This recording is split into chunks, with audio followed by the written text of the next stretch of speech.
કેમ છો મિત્રો? મજામાં? આજે હું તમારા માટે શનિ મુક્તિ ઉપાય લઈને આવ્યો છું.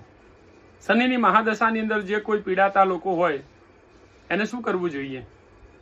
શનિની મહાદશા ચાલુ થાય એટલે ભલભલા ગભરાઈ જાય.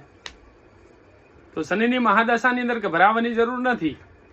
શનિની મહાદશા જો ચાલુ થાય ને તો સાચા ખોટા તમારી જોડે કેટલા લોકો છે ને એની પરખ તમને કરાવી દેશે. એના માટે કદાચ કરવો હોય ને ઉપાય તો પહેલા નંબરમાં કરવો જોઈએ, દર શનિવારે હનુમાનજીના દર્શન કરો, શક્ય હોય તો હનુમાન ચાલીસાના પાઠ કરો. બીજા નંબરમાં તમારી ઘરની આજુબાજુમાં કોઈ પીપળાનું ઝાડ હોય ત્યાં સાંજે સંધ્યા ટાઈમે સરસવના તેલનો દીવો કરો અને પીપળાની 4 પ્રદક્ષિણા કરો. ત્રીજા નંબરમાં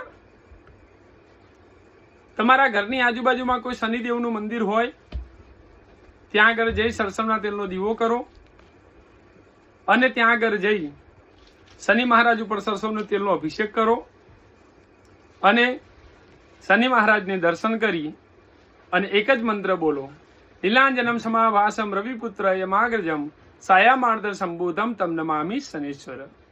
આવા નાનકડા ઉપાય જાણવા માટે મારા આ પેજને ફોલો કરતા રહો. મને કમેન્ટ કરજો. આની અંદર કંઈ નવું જાણવું હોય, કોઈ ગ્રહ વિશે કદાચ કોઈ માહિતી જોતી હોય તો મને કમેન્ટમાં જણાવજો અને મારા આ વિડીયોને બને એટલો શેર કરતા રહો. એ સાથે હર હર મહાદેવ, જય શનિદેવ.